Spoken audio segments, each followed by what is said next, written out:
Smash the like button right now or Ronnie 2K's jumper will glitch onto your MyPlayer forever in NBA 2K26. I wouldn't take the risk. What's good, YouTube? It's your boy Choc, and in today's video, we're breaking down the most important attribute thresholds in NBA 2K26. I'm talking the exact ratings that you are going to need for shooting consistency, the key thresholds that unlock elite dribble moves, the minimums for lockdown defense, and the cutoffs for contact dunks and blocks. If you guys are looking to make a build and wanting to know where you need to get these attributes to, look no further. I have this timestamp for you. Pay close attention, smash the like button, and let's get right into this action. So we are going to go ahead and start off with finishing, okay? There's a couple of different categories that we need to talk about, and some of this stuff you probably won't know, and neither will your teammates. So make sure that you guys send them this video, because I promise you it's going to help them become a better 2K player and help them make better builds. So let's go ahead and talk about the bare minimums that I think that you personally need for finishing, okay? For specifically the driving dunk. In my personal opinion,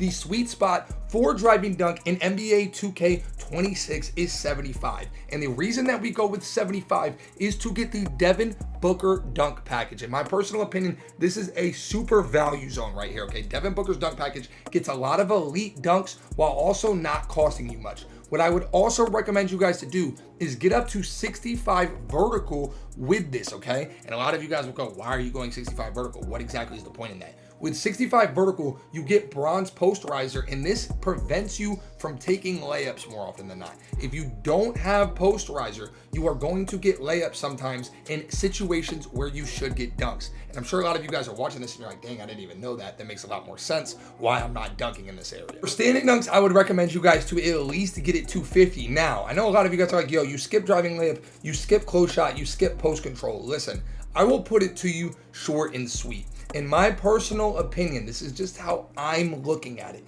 I don't think that you need to have high close shot. I don't think that you need to have high post control. And I certainly don't think that you need to have a high driving layup. To be completely honest with you, layups are very easy to green already in this game. And then in terms of close shot and post control, unless you guys are going on post scoring type players, you really don't need that up on your build. Now, let's talk about it if you are a post scorer. To me, I would recommend going with an 84 to 87 close shot. That's going to get you guys gold paint prodigy and gold hook specialist at 87. And that's a sweet spot for the post scorers. Obviously, the higher that you go, it's kind of linear. So the higher that you go, the more success you're gonna have, but I'd recommend you to go about there. For post control, if you wanna be a serious post scorer, you are going to wanna go with an 85 post control, because that is going to get you gold post powerhouse, which is a big boost to spins, drop steps, and bully type plays. If you were trying to be like a low budget post scorer, for example, like let's say you're trying to be like a demon back end, but you still wanna be able to make post scoring moves if you can, 75 and 75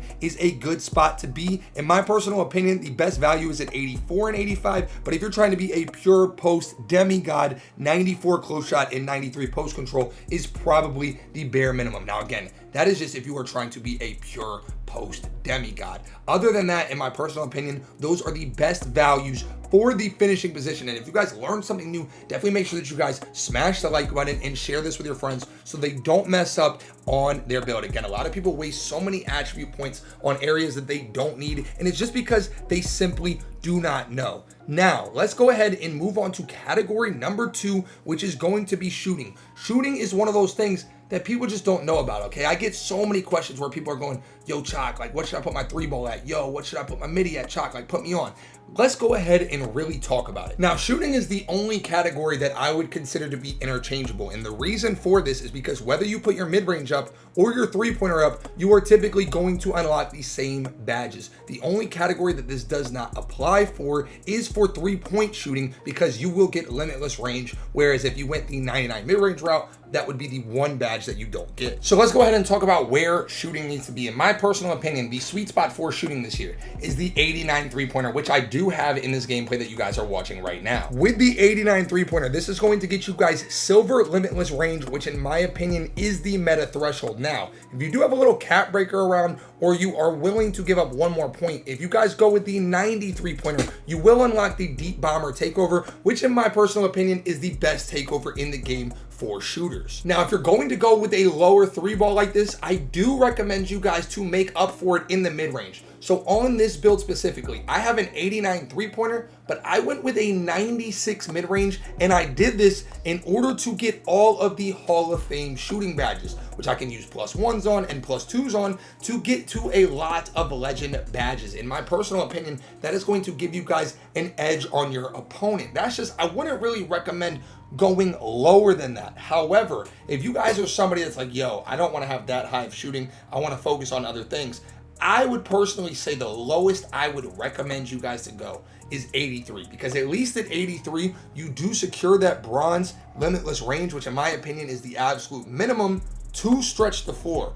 Going anywhere below that is obviously greenable, right? Obviously greenable if you guys have your hot zones, if you guys have boosts, it's certainly greenable. But you do put yourself in a situation where you're not going to be as good of a shooter. And keep in mind, this game is takeover based. So when you're playing good, your attributes go up.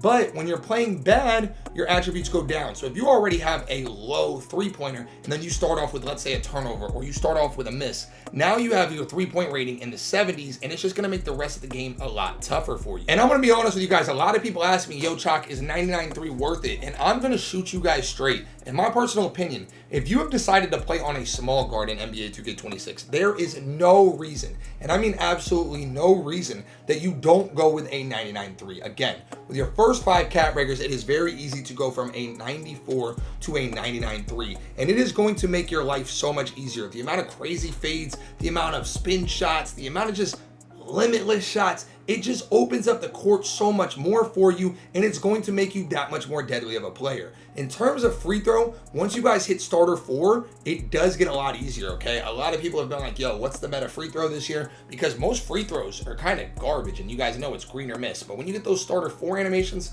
they're all kind of easy to green. So let's go ahead and talk about playmaking now, okay? Let's talk about playmaking, because playmaking is definitely a confusing one. It boils down to what you are looking for from your player, okay? So let's go ahead and start off with pass accuracy, okay? If you guys are on a point guard build, I would recommend you guys to at least get to 85 pass accuracy, because that's going to get you guys bronze bailout. If you guys really want to be glitchy and you really want to be a pure passer, you can go 92 like I've gone on majority of my builds, but 85 is that sweet spot because you do get that bailout, okay? That's going to help you a lot. Now, for my shooting guards out there, I would rock with like a 71. You could rock with a 67. I promise you, for the shooting guards out there, if you're on like a 6'8 shooting guard, you're not really going to be doing much other than shooting over people in the first place. So you really don't need that high of passing, because your job is to score the ball. With that being said, my centers, I think, believe it or not, okay, and you're going to not really hear this from most people, I think you need to go 92, 93 pass accuracy, man. There is nothing more frustrating than getting bad fast break animations. I'm sorry. If you are a center and you're going 75 in the park and 87 in Pro-Am, you are doing your team a huge disservice, because fast break buckets help, man. Getting those easy points in transition is going to win you more games. What's going to lose you games is throwing a break turnover and the other team gets 3 points out of it. I promise you, it is the most frustrating thing for players to get stops and then not be able to score on the break, and they have to score in the half court every single time. Now let's talk ball handling and let's talk speed with ball. Let's start off with the ball handling, okay? If you guys are going to play on a build and you're going to dribble a lot, call me crazy here. Getting the handles for days at 94 ball handling has made a world of a difference. The amount of dribbling that I am able to do on this build versus the 6'3 where I had 92 ball handling is night and day. And if you guys don't believe me, go look up anybody's badge testing. It makes a major difference, bro. The percent increase is absolutely insane. So if you guys are on a small guard, I'd recommend you guys to go with the 94 ball handling. Now, if you guys aren't on a small guard and you're on like a shooting guard, again, still, I would recommend you guys to keep handles for days in mind. It is a badge that goes up crazily when it gets upgraded. Not every badge in this game has an insane jump when you go from bronze to silver, silver to bronze, so on and so forth, but handles for days does. Really, the only way that you're missing shots in this game is if you don't have adrenaline and you don't have stamina. So I would definitely recommend you guys to get that handles for days badge up. You will thank me later. Now, for speed with ball, this is the same type of thing. Speed with ball is very linear. And if you guys are playing on a small guard like me, I'm on a 6'2 in this gameplay now. If you guys are playing on a small guard, I would recommend you guys to get that 94, man. I know a lot of people go, yo, Choc, I'm just going to go 86 and I'm going to use my +2 on it. While that's fine, 94 speed with ball that has the natural badge is so much faster than had you just +2 the badge. For my 6'8s out there, most of y'all are speed glitching anyways, so 80 will be fine for you. But if you're on a 6'6", if you can get that 86 and then +2 it, you'll be glad that you did. I'm telling you guys, I never really lose stamina like that, and it's been a night and day difference. So I would definitely recommend you guys to do that, especially like on any build that you're making. It's very linear in this game. Now let's go ahead and talk defense, man. Defense, defense, defense. Now let's get one thing straight. A lot of people want to know the thresholds for interior, and I'm gonna be honest with you. We don't really know yet. The reason we don't know yet is because most people are shooting threes. The average person is not dunking. And I'm gonna be honest with you, even if you have high interior, you're getting dunked on. The dunk meter is absolutely insane this year. Most people just haven't utilized it yet, but I do think as the year goes on, especially when they start dropping patches because people can't get stops, because everybody's crying about their defense in this game, as the year goes on, people are going to start getting punched on. So I'd recommend you guys to at least have that 83 interior, okay? 83 for my big men out there seems solid. Now, if you're on a center, power forwards though, at least 83, man. I wouldn't go much lower than that. Otherwise, you are going to be baby food in the paint. Now, when we talk about perimeter defense, at the end of the day, this needs to be as high as possible. And this is contradictory to what most people are saying. I have seen so many people in my YouTube comments when I make builds, they're going, yo, like, this build's stupid because you put your perimeter up. Perimeter is useless. Perimeter is not useless, guys. If you are struggling on the defensive end, please take 20 minutes and check out the defense guide. I promise you, it is worth the watch and you will be a better player from it. However, you could get contests in this game. I promise you can. A lot of y'all are just so used to having these low perimeters and low challenger in the game giving you stops, or RNG from 25 forcing people to miss. It's not like that anymore, man. You got to get bumpy, and you're going to be able to do that with high perimeter. In terms of steal as well, I've seen a lot of people say, steal is useless. I don't get plugs anymore, so why go steal? I was literally playing with Badge Plug, and Badge Plug made a lock with 60 steal. And I'm just going to tell you guys right now, steal still matters, man. You can still steal the ball from people, and the lanes are cracked out, man. You will get lane steals. You will get steals. I promise y'all. Do not be baited into making a low steal, low perimeter build. You will be kicking yourself in the long run for it. Even if it's not as good as it has been in years past, at some point it will be. And when I make builds, I like to prep for not today, but what tomorrow is going to look like. So that's just my best advice for you guys on that. In terms of block, you want to try to get your block to at least a 58. 58 is going to help you guys with your challenger. It's going to help you guys get better jump animations. And again, jump animations have everything to do with contests in this game. If you guys can go higher than that, obviously please do. Get to 68, get to 78. You want to try to jump 10. I think those are the three main thresholds in my opinion: 58, 68, 78. If you guys can get that as high as possible,